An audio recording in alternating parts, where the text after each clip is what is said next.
Today, I really want to emphasize the importance of not only the words that come out of your mouth, but the tone, because those two things are what will shape people's perception of you and shape outcomes for what you're trying to achieve. Because you could say the same thing with different tone and in different sequencing and get a completely different outcome. We all know this, right? So what I want to go through today is a few ideas that I've seen that work, that don't work, really to get some, or spark some ideas in your own mind and to be a little bit more aware of what is coming out when you're talking to people.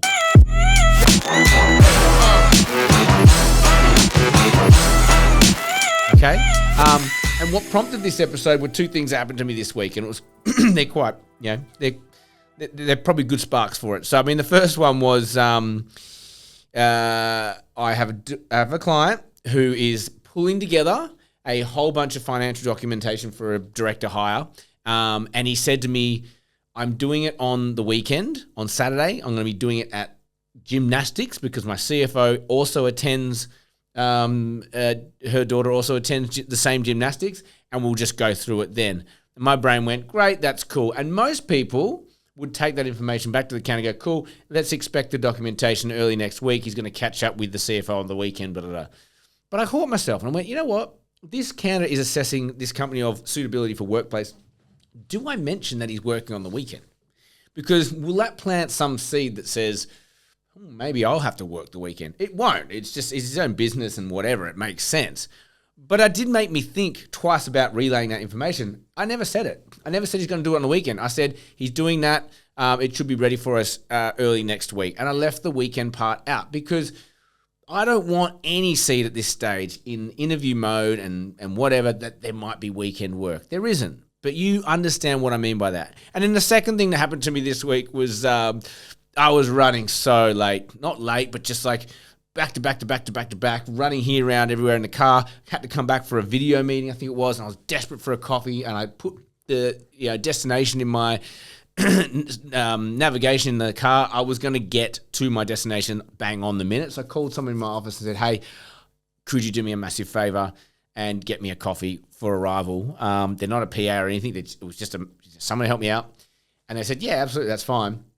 And I said, oh, I don't want you to feel like my bitch or anything. And they said, well, when you say it like that, I feel like you're bitch. But if you said, thanks, man, you're my bitch, different tone, right? So I thought, words, tone, they make a difference, a massive difference. So really this episode is about, I just realized I haven't got my hat on.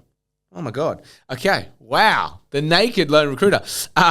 Language has power, and I want you to be super aware of it. They're just two things that happened to me this week in the office. And if you're not tuning into the things coming out of your mouth or how they sound or what you're saying, then you really need to start doing that.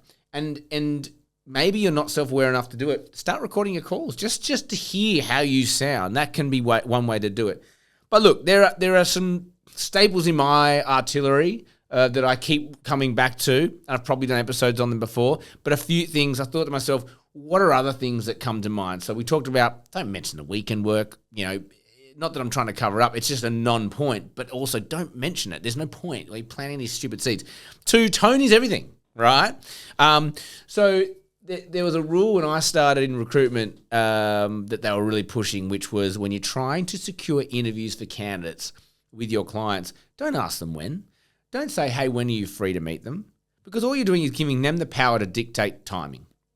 What are they going to do? And they always do. Oh, I'm really busy this week. I'll do next week. They always say it. So we had this rule, know when. We do not ask when, ever. We say, cool, you want to meet them. How about tomorrow at 4 p.m.? Give them an absolute time and day, right? So this is using language to our advantage. We're in control of dictating schedules, timing, whatever. If they say no to that, they're probably thinking, I could probably do earlier in that day. You've already framed the day and the week. So know when is one for us. Canvassing calls. When you're canvassing calls, the last thing people want, I just got a spam call now or like a canvas call from some energy provider, and you don't know what they're talking about. They're waffling. They try to be friendly with you. Hey, how you going? You having a nice day? Oh, mate, who are you? What are you talking about? Get me into the picture as quickly as possible, and our canvassing scripts need to be exactly the same. So again, words coming out of your mouth, it can be friendly, but I'd rather punch with what I'm calling about if it's a cold call. Hi, my name's Brett. I'm calling from Alra. We specialize in recruiting environmental professionals. I notice you've got to roll up. I've got a senior person, 7 years experience, working for one of your major competitors right now, done XYZ sort of projects on the market. Is this someone you might be interested in looking at? They know exactly what that call's about. No. Okay, cool.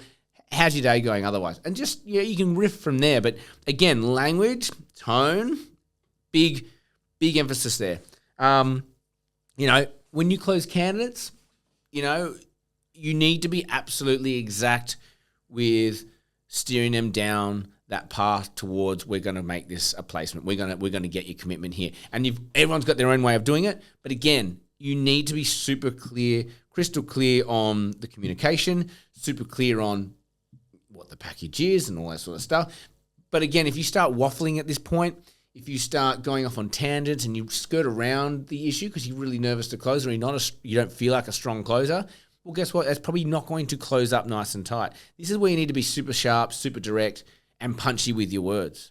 Less is more. And some great words of wisdom from Aaron in my office. He goes, once you get their acceptance, shut the fuck up and get off the phone. Right? Too many people get the acceptance, get excited, and then they start talking and all the nerves come out and they keep waffling, and then they say something that maybe throws the candidate off. So again, closing sequences are super important in terms of the wording and the tone that comes out of your mouth. And again, I've talked about this one before, but whatever you do, whatever conversation you're having, have absolute certainty. I want you to think about it today. I want you to think about the tone coming out of your mouth.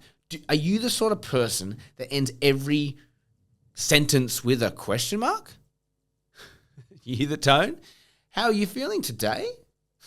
That's a strange example, but you know what I mean. The tone that comes out of your mouth, is it authoritative or is it questioning? And you can use that to your advantage, but tone is almost perceived more than the actual words you're saying. So if your tone coming out of your mouth is meek, it's from up here, it's from the throat, not the diaphragm.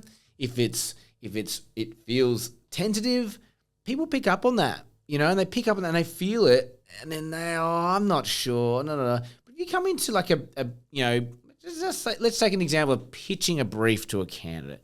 Hey man, just to give you a call. Look, I've got this role that's come up. It's with this company. Hey, what are your thoughts on that? Oh, I haven't really thought about that company before. Yeah, I've heard okay things. Oh, I don't know.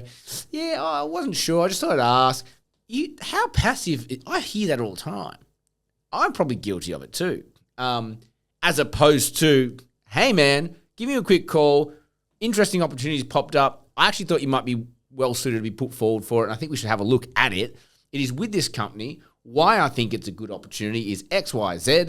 This project's popped up, or this opportunity's popped up, or they need a manager, and you'd be well suited to it. They're probably not someone that you highly identified as being like a target client, but I think we should go for it. We're opening the door with these other opportunities.